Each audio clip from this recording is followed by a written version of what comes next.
Magandang buhay! Kumusta kayo mga mag-aaral?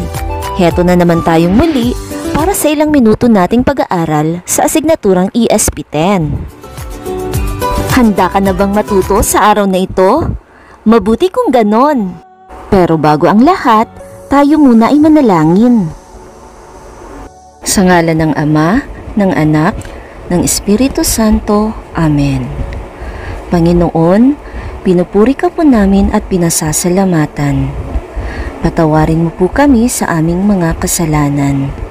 Gabayan mo po kami sa aming pag-aaral at ingatan mo po ang bawat isa sa amin.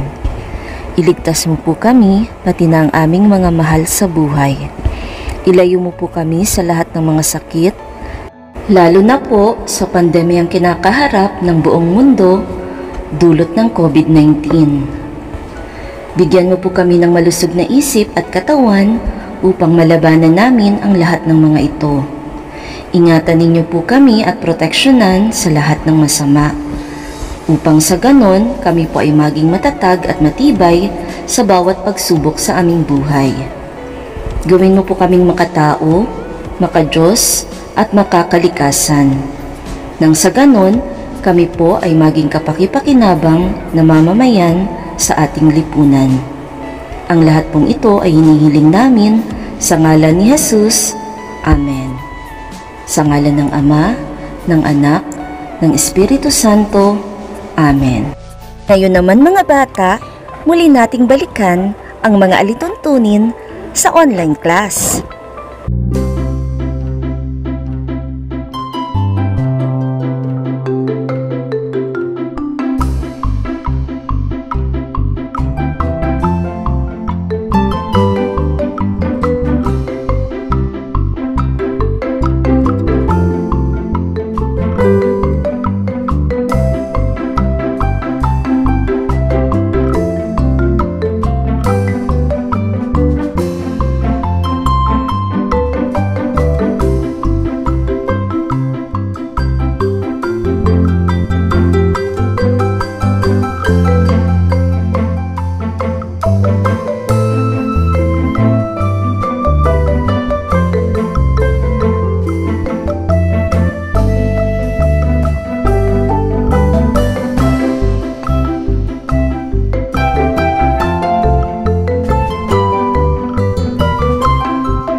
Ito ay matatagpuan sa ESP10 Quarter 2, Module 8, Week 6.4.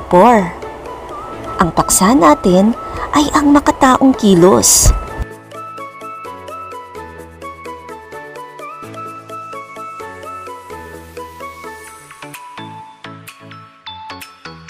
Ang layunin natin sa module na ito, inaasahan ang kabataang katulad mo na 7.1 na ipaliliwanag ang bawat yugto ng makataong kilos at mga hakbang sa moral na pagpapasya. Dumako na tayo sa panimula. Habang ikaw ay nag-iisa at nagmumuni-muni, naitanong mo na ba sa iyong sarili na tama pa ba ang iyong ginagawa? Madalas mo ba itong itanong sa iyong sarili sa tuwing nalilito ka kung alin ang dapat at hindi mo dapat gawin? Ngayon naman mga bata, tingnan ninyo ang nasa larawan. Ano kayang ibig sabihin nito? Tama! Ang nasa larawan ay tayo. At ang tinutukoy ng araw ay ang landas ng kabutihan at ang landas ng kasamaan. Madalas tayong malito sa ating mga pasya na nagbubunga ng hindi magandang epekto, hindi lamang sa ating sarili, kundi pati na rin sa ating kapwa. Dumako na tayo sa paunang pagtataya. Isulat sa iyong journal ang mga kasagutan at piliin ang titik ng tamang sagot. Number 1, Kung ikaw ay magsasagawa ng pasya, ano kaya ang pinakaunang hakbang na iyong gagawin? A. Isaisip ang posibilidad. B. Maghanap ng ibang kaalaman. C. Umasa at magtiwala sa Diyos. At letter D. Suriin ang kalooban. Number 2. Bakit kailangang timbangin at isaisip ang mabuti at masamang na idudulot ng pasya? A. Dahil ito ay magsisilbing gabay sa pang-araw-araw na buhay. B. Dahil ito ay makatutulong sa tao upang magkaroon ng mabuting kilos. C. Dahil ang bawat kilos ay may batayan, dahilan at pananagutan. At letter D. Dahil ito ay nagdudulot sa tao ng kasiguruhan sa kanyang pagpili. Number 3. Bakit kailangang mabigyan ng sapat na panahon sa pagpapasya ang tao? A. Upang magsilbing gabay sa buhay. B. Upang magsilbing paalala sa bawat gawain. C. Upang magkaroon ng sapat na pamantayan sa pagpili.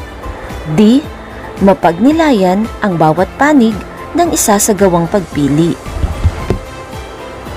Number 4. Ano ang dalawang kategorya na bumubuo sa 12 yugto ng makataong kilos ayon kay Santo Tomas de Aquino? A. Isip at kilos loob. B. Intensyon at layunin. C. Paghuhusga at pagpili. At letter D. Sanhi at bunga. Number 5. Alin sa sumusunod ang nagpapakita ng maling pahayag tungkol sa kilos loob? A. Ang tao ay nag-iisip sa tuwing siya ay gumagawa ng desisyon. B. Ang tao ay nag-iisip sa umaga kung ano ang gagawin. Letter C. Ang tao ay nag-iisip sa tuwina ng pagkain na kanyang kakainin. At ang panghuli, letter D. Ang tao ay hindi muna gumagawa ng kilos bago pag-isipan. Ngayon naman, dumako na tayo sa paglinang ng kaalaman. Batay sa larawan, ano ang ipinahihiwatig tungkol sa pagpapasya? Dumako na tayo sa pamprosesong tanong. Una, ano ang ipinapakita ng larawan sa itaas? Pangalawa, kailangan ba ang pagpapasya sa lahat ng iyong ginagawa? Bakit? Ngayon naman, pag-usapan natin ang pagpapalalim. Pagnilayan mo ang kaisipang ito. Naunawaan mo sa nakaraang module na maaring makaapekto ang kamangmangan, masiding damdamin, takot, karahasan at ugali sa pananagutan ng tao sa kalalabasan ng kanyang pasya at kilos. Naisip mo ba na ang lahat ng iyong ginagawa ay bunga ng iyong pagpapasya? Ikaw ang pipili ng dang iyong tatahakin. Makabubuti ba sa nakararami ang iyong gagawin o mag-iiwan ng negatibong epekto sa kapwa? Bawat tao ay may pagkakataong makapili kung ano ang nararapat na kilos at pagpapasya sa bawat pangyayari sa ating buhay. Bilang pagsasapuso, ano ang iyong gagawin sa sumusunod na sitwasyon? Itala ang sagot sa iyong journal. Sa unang hanay, nakalagay kung ano ang sitwasyon. At sa pangalawang hanay, nakalagay dito kung ano ang iyong nararapat gawin sa bawat sitwasyon. Una, nakita mo ang isang matandang nagsisisigaw dahil hindi nabigyan ng relief goods galing sa barangay. Pangalawa, nagyaya ang iyong kaibigan na pumunta sa kabilang bahay upang makipag-inuman. Ano ang iyong nararapat gawin? Pangatlo, naglabas ng ordinansa ang inyong lugar na ipinagbabawal ang pagbenta ng alak. Nakita mo ang iyong tatay na bumili ng alak sa kabilang tindahan. Pang-apat, nakita mong nahulog ang portamoneda ng babae iyong nakasalubong. At pang-lima, niyaya ka ng iyong kaibigan na sumama sa kanya at gumamit ng ipinagbabawal na gamot. Ngayon, dumako tayo sa pamprosesong tanong.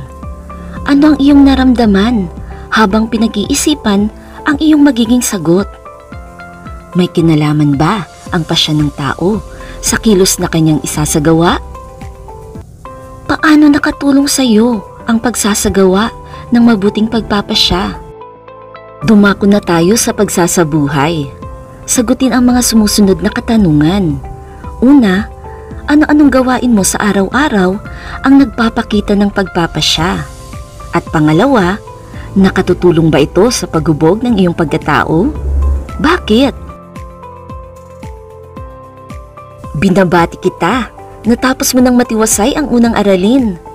Tingnan natin kung masasagot mo ang gawain.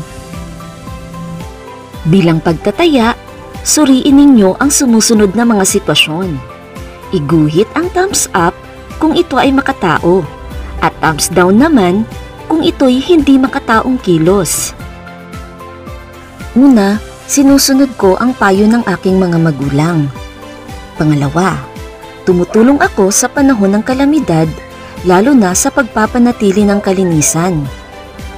Pangatlo, araw-araw kong tinutokso ang aking kaibigan dahil natutuwa ako kapag nakikita ko siyang nagagalit. Pang-apat, nagpapadala ako ng card o text upang batiin ang mga kaibigan at mahal sa buhay sa kanilang kaarawan at iba pang okasyon. At panghuli, iniiwan ko muna sa lababo ang baso at pinggan at mga pinagkainan at saka ko na lang huhugasan at ililigpit. Magaling mga bata! Natutuwa ako at marami na kayong natutunan. Para naman sa inyong takdang aralin, ibigay ang mabuting gawi na maaari mong ipakita sa mga sumusunod. Una, sa barangay. Pangalawa, sa simbahan. Pangatlo, sa puok pasyalan. At ang pang-apat, sa tahanan. Bilang pangwakas, tayo muna ay manalangin. Sa ngalan ng Ama, ng Anak, ng Espiritu Santo. Amen. Panginoon, maraming salamat po sa kaalaman na ibinahagi mo po sa amin sa tulong ng aming guro. Naway ang karunungan at mga mabuting bagay na aming natuklasan at natutunan sa araw na ito ay aming maisapuso't isipan kaakibat ng paggawa. At ito po'y maibahagi rin namin sa aming kapwa. Naway kami po ay magsilbing magandang halimbawa sa mga tao sa lipunan na aming ginagalawan. Lalong-lalo na po ngayon na kailangan namin ang lakas ng bawat isa upang sama-samang sugpuin ang lumalaganap na sakit na dulot ng COVID-19. Pagpalain mo po kami, ang aming guro at mga mahal sa buhay, sa patuloy nilang pagsuporta at paggabay sa aming pag-aaral. Naway maging ligtas po kami parati at malayo sa karamdaman. Ang lahat pong ito ay hinihiling po namin sa iyo, dakilang Diyos Ama sa langit. Amen. Sa ngalan ng Ama, ng Anak, ng Espiritu Santo. Amen. Hanggang dito na lamang at sana may natutunan kayo sa ating aralin. Muli, ingat kayo lagi at paalam! Maraming salamat!